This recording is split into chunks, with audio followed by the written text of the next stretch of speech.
Bonjour et bienvenue sur gpf1.ch. Tout de suite, l'actu F1, retour sur le Grand Prix de Monaco. Le Grand Prix de Monaco, c'est le soleil, les stars, les paillettes. Tous les ans, Monaco est l'étape la plus jet-set du championnat du monde de Formule 1. Cette année n'a pas dérogé à la règle, avec en plus une course d'une intensité incroyable. 5e pole position de la saison pour Vettel, qui partage la première ligne avec Button. En deuxième ligne, on retrouve Weber et Alonso. Mais ce n'est pas vraiment ce qu'on retiendra de cette qualif, marquée par un terrible accident qui aurait pu être tragique pour le pilote Sauber, Sergio Pérez. Le pilote mexicain, qui avait été brillant jusque-là en se qualifiant pour la Q3, a perdu le contrôle de sa monoplace sur une bosse à la sortie du tunnel. Sa monoplace a violemment tapé le rail avant d'aller percuter latéralement le muret de séparation entre l'échappatoire et la piste au niveau de la chicane du port. Voir les secours s'affairer sur une Sauber à cet endroit du circuit n'était pas sans rappeler l'accident de Karl Wendlinger en 1994. Un scénario identique avec des conséquences beaucoup plus tragiques. Plusieurs semaines dans le coma et une carrière en F1 ruinée. Je me plais à penser que les aménagements effectués suite à cet accident ont peut-être sauvé Sergio Pérez, qui s'en tire heureusement sans trop de gravité. Son violent accident a interrompu la fin des qualifications, assurant la pole à Sebastian Vettel. Au moment de relancer la séance, il restait seulement 2 minutes et 26 secondes à ses adversaires pour tenter de le déloger. Quasiment impossible dans ces conditions d'améliorer son temps, puisque les pneus n'atteignent pas leur température idéale. C'est donc ceux qui ont réalisé un bon chrono en début de séance qui s'en sont le mieux sortis. Je pense en particulier à Button, 2e, et à Schumacher, 5e. D'autres ont été piégés, comme Hamilton, qui doit se contenter du 9e rang. Que les aménagements... Pour gagner à Monaco, il faut une part de chance. Sébastien Vettel est clairement sur son petit nuage. Il n'a pas commis la moindre faute, mais les dieux du jeu sont indiscutablement à ses côtés. Sans le drapeau rouge déployé à 6 tours de la fin, aurait-il pu résister aux assauts de Fernando Alonso et Jenson Button? Red Bull opte pour une stratégie audacieuse, mais sacrément risquée. Faire un seul arrêt. Comme au casino, ils ont osé, ils ont gagné. C'est un carambolage à la chicane de la piscine, à 10 tours de l'arrivée, qui a obligé la direction de course à brandir le drapeau rouge. Il implique Di Resta, Sutil, Alguersuari et Vitaly Petrov. Ce dernier sera extrait de sa voiture et conduit à l'hôpital pour les contrôles d'usage. Au moment de l'interruption, les 3 premiers se tenaient dans la même seconde, mais avec 3 stratégies différentes. Vettel s'était arrêté qu'une seule fois, Alonso 2 et Button 3 fois. Une stratégie d'ailleurs vraiment étonnante de la part de McLaren, puisque Button avait passé en tête suite à un arrêt plutôt catastrophique de Vettel. Sachant que Button est plutôt habile pour préserver ses pneus, c'est d'eux qu'on aurait attendu le véritable coup de poker. Bon, l'interruption de la course a permis à tout ce beau monde de chausser de nouvelles gommes. Sébastien Vettel n'allait sûrement pas laisser passer une telle occasion. Mais quelle règle stupide! Pour des raisons de sécurité, je comprends qu'on apporte les couvertures chauffantes, mais de là à changer les pneus, réparer les ailerons, c'est du n'importe quoi. Autant arrêter définitivement la course. Mais bon, il n'est de loin pas certain non plus qu'Alonso et Button auraient pu doubler la Red Bull. Ou alors en faisant carrément du petit bois. On dit que les véritables champions provoquent leur chance.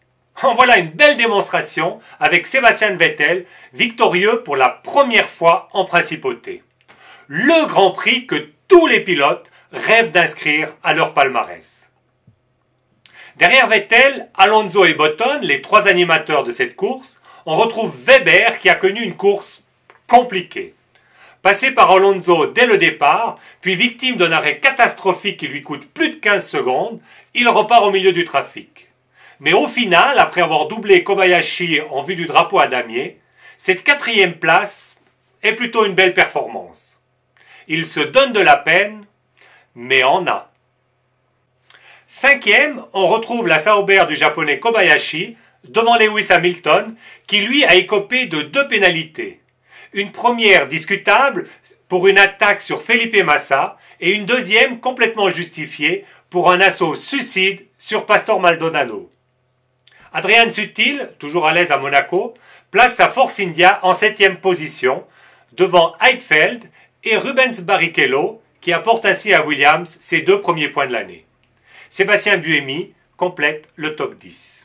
Un mot sur Mercedes, qui réalise un 0 pointé de toute beauté.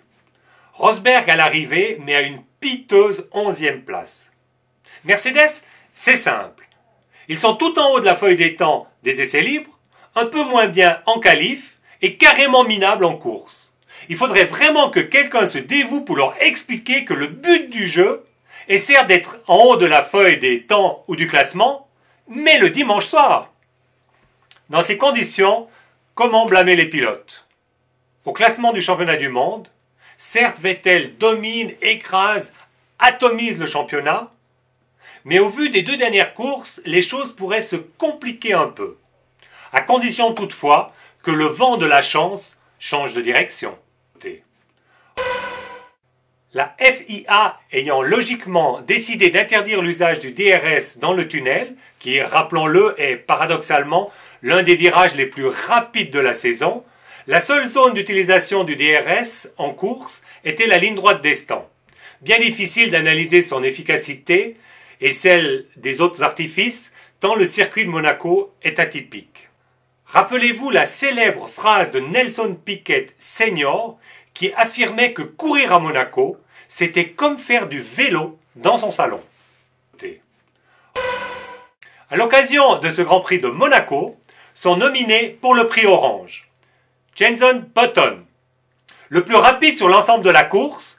À mon avis, avec une course un peu moins hachée, la victoire lui tendait les bras. Il peut nourrir quelques regrets légitimes. La chance n'était pas de son côté. Deuxième nominé, Kamui Kobayashi. Mention spéciale pour Kobayashi, le seul pilote en piste aujourd'hui suite à l'accident de Sergio Pérez en qualification. Parti 12e, le pilote nippon finit à une superbe 5e place, son meilleur résultat en carrière. Et le troisième nominé est Pastor Maldonado. Lors des qualifs, il a hissé sa Williams en Q3, dominant une nouvelle fois son coéquipier Rubens Barrichello. Auteur d'une course superbe, il roule tranquillement vers une 6e place lorsque Lewis Hamilton le harponne et le met hors course. Et le vainqueur est Pastor Maldonado. Décrié en début de saison pour avoir pris la place d'Hülkenberg, Maldonado a réussi en 8 jours à faire taire ses détracteurs. Même s'il apporte de la thune chez Williams, le champion GP2 a sa place en Formule 1. Mais merci Lewis.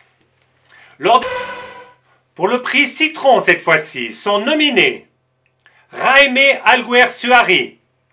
Course anonyme pour un Alguersuari transparent. Dans le duel fratricide qui l'oppose à Buemi, l'Espagnol laisse de plus en plus de plumes. Deuxième nominé, Lewis Hamilton. Une nomination très logique pour sa course et pour l'après-course. On peut comprendre sa frustration de voir Vettel s'envoler au championnat, mais qu'il garde son sang-froid, la saison est encore longue, très longue. Troisième nominé est Felipe Massa. Massa manque une nouvelle fois le coup. La faute à Hamilton? Pas certain. Se déporter sur la partie sale de la piste à cet endroit, c'est la garantie absolue d'une sortie de piste. De toute façon, même sans cet incident, Massa reste loin, beaucoup trop loin. Et le perdant est Lewis Hamilton. Pris au piège aux essais qualificatifs, puis auteur d'une course brouillonne où il confond vitesse et précipitation, ses déclarations d'après-course où il se pose en victime n'ont pas arrangé son cas. Calmé, il a présenté ses excuses au pilote qui l'a bousculé et au commissaire. Mais cela ne rendra pas à Maldonado son super résultat. C'est la garantie. Saviez-vous qu'à l'occasion de ce Grand Prix de Monaco, Button a signé le 10 millième tour en tête d'un Grand Prix de Formule 1 d'une McLaren? Une statistique étourdissante, a commenté le directeur de l'écurie, Martin Wismart. 10 000, c'est aussi le nombre de vidéos gpf1.ch que vous avez visionnées depuis le début de l'année. Même si la statistique n'a rien d'aussi ébouriffant, le cap franchi aujourd'hui me remplit de joie et je voulais profiter de l'occasion pour vous remercier de votre fidélité. C'est la garantie. Pour le prochain Grand Prix, le petit monde de la Formule 1 va encore une fois changer de continent pour se rendre au Canada. C'est en effet à Montréal, sur le circuit Gilles Villeneuve, que se déroulera le prochain Grand Prix. Décalage horaire oblige, les essais le samedi ainsi que la course le dimanche auront lieu dès 19 h. Voilà, il me reste à vous souhaiter une excellente semaine. À très bientôt. Ciao!